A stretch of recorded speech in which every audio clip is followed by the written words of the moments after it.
అహ్మదాబాద్ వేదికగా జరిగిన T20 world cup final match భారత అభిమానులకు కన్నుల పండగగా సాగింది. ఓవైపు టీమిండియా న్యూజిలాండ్ను చిత్తుగా ఓడించి విశ్వ విజేతగా నిలవడం, మరోవైపు టీమిండియా మాజీ కెప్టెన్స్ రోహిత్ శర్మ, ఎంఎస్ ధోనీలు స్టేడియంలో సందడి చేయడం ఫ్యాన్స్ను ఉర్రూతలూగించింది. అయితే ఇంత గ్రాండ్గా జరిగిన ఈ ఫైనల్ ఈవెంట్లో విరాట్ కోహ్లీ కనిపించకపోవడం ఫ్యాన్స్ను డిసప్పాయింట్ చేసింది.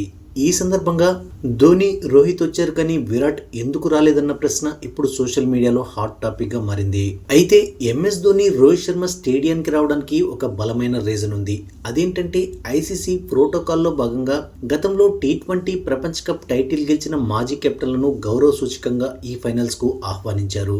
దాంతో 2007 టీ20 వరల్డ్ కప్ గెలిచిన కెప్టెన్గా ఎంఎస్ ధోని, 2024 టీ20 వరల్డ్ కప్ గెలిచిన కెప్టెన్గా రోహిత్ శర్మ అధికారికంగా ఈ ఈవెంట్లో పాల్గొన్నారు. అయితే విరాట్ కోహ్లీ కెప్టెన్సీలో టీమిండియా వరల్డ్ కప్ గెలవలేదు కాబట్టి అఫీషియల్గా విరాట్కు ఎటువంటి ఆహ్వానం అంది ఉండదు. బహుశా అందుకే కోహ్లీ రాలేదు. పైగా విరాట్ కోహ్లీ ప్రస్తుతం తన వ్యక్తిగత జీవితానికి, కుటుంబానికి ఎక్కువ సమయం కేటాయించాలని కోరుకుంటున్నాడు. ఇప్పటికే టీ20 ఇంటర్నేషనల్స్తో పాటు టెస్ట్ క్రికెట్కు సైతం గుడ్ బై చెప్పిన విరాట్ కేవలం వన్డే ఫార్మాట్లో మాత్రమే కొనసాగుతున్నాడు. గతంలో ఓ ఇంటర్వ్యూలో విరాట్ మాట్లాడుతూ, నేను క్రికెట్ నుంచి తప్పుకున్నాక కొన్ని రోజులు ఎవ్వరికీ కనిపించను, నాకంటూ ఓ పర్సనల్ లైఫ్ కావాలని చెప్పాడు.